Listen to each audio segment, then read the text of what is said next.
Doğu Demiryolu şirketinin 201 numaradan başlayarak isimlendirdiği lokomotif grubu 1910-1913 yılları arasındaki tedarik sürecinden oluşmuştur ve bunlar büyük ölçüde Prusya G8 lokomotiflerinden esinlenmiştir.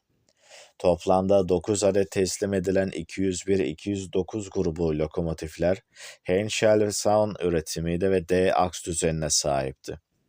201-209 lokomotifin tümü Türkiye Cumhuriyeti Devlet Demiryolları'na devredildi ve 44.501 serisini oluşturdular. Bununla beraber Birinci Dünya Savaşı'ndan sonra Doğu Demiryolu şirketinin araç filosu yoğun kullanım ve yetersiz bakım nedeniyle tükenmişti. Bu nedenle şirket iki Fransız lokomotif fabrikası Bethingels ve Schneider'dan hem yolcu hem yük taşımacılığı için uygun olacak 22 adet yeni, daha güçlü lokomotif sipariş etti. Yeni lokomotiflerin tasarımları Meffai tarafından 1910'daki savaştan hemen önce Damas Hama ve İzmir Kasaba Demiryolu şirketinin kullandığı 101-112 serisi için hizmet etmiş olan 3 aşırı ısıtılmış buharlı lokomotife dayanıyordu. Lokomotifler saç metal çerçeveli basit 2 silindirli aşırı ısıtılmış buharlı lokomotifler olarak tasarlanmıştı. Damas Hama ve İzmir Kasaba modellerinden örneğin silindir çapı ve kazan uzunluğu açısından ve besleme suyu ön ısıtıcıları gibi Fransız lokomotif yapımına özgü çeşitli ekipmanla kullanımı açısından sadece biraz farklıydılar. Biraz daha küçük buharlaştırıcı ısıtma yüzeyine rağmen daha büyük radyant ısıtma yüzeyi sayesinde İzmir Kasaba lokomotiflerinden biraz daha güçlüydüler. Bir diğer tasarım değişikliği ise büyük Wegener duman deflektörleriydi. Doğu Demiryolu hatlarının hala nispeten zayıf olan üst yapısı nedeniyle sadece 13,5 tonluk bir aks yükü için tasarlandılar. Serinin son 4 lokomotifi 1924'te üretildi. 1929'daki teslimatlarından birkaç yıl sonra Fransız-Yunan ortak işletmelerine gitti.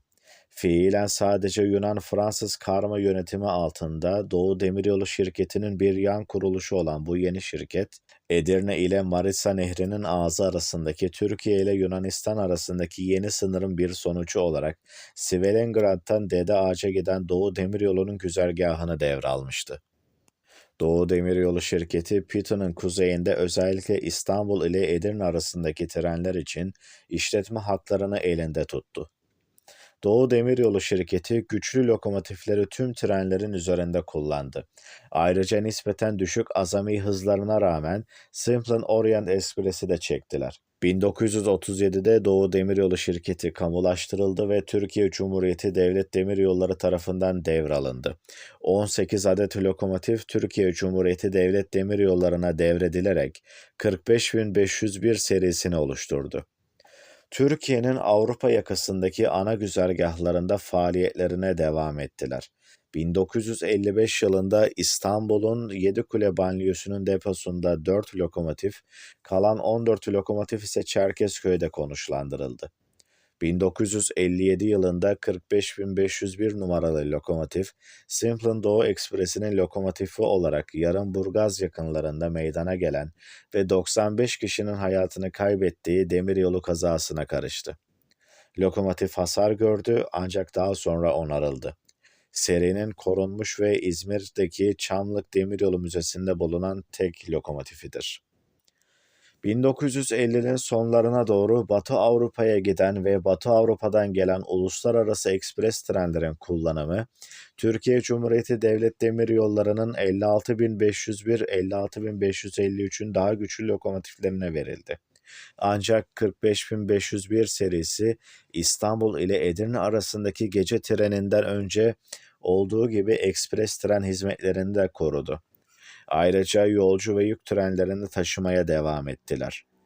1970'lerin başından itibaren Türkiye Cumhuriyeti Devlet Demiryolları, Avrupa alt ağında kademeli olarak dizel lokomotiflere geçti ve serinin ilk lokomotifleri emekliye ayrıldı.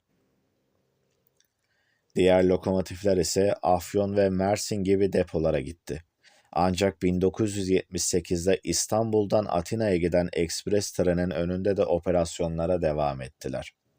İlerleyen yıllarda kalan buharlı lokomotifler emekliye ayrılmış, en son 1985 yılında Alpullu ve Çerkezköy'deki yük trenlerinin önünde kullanılmışlardır.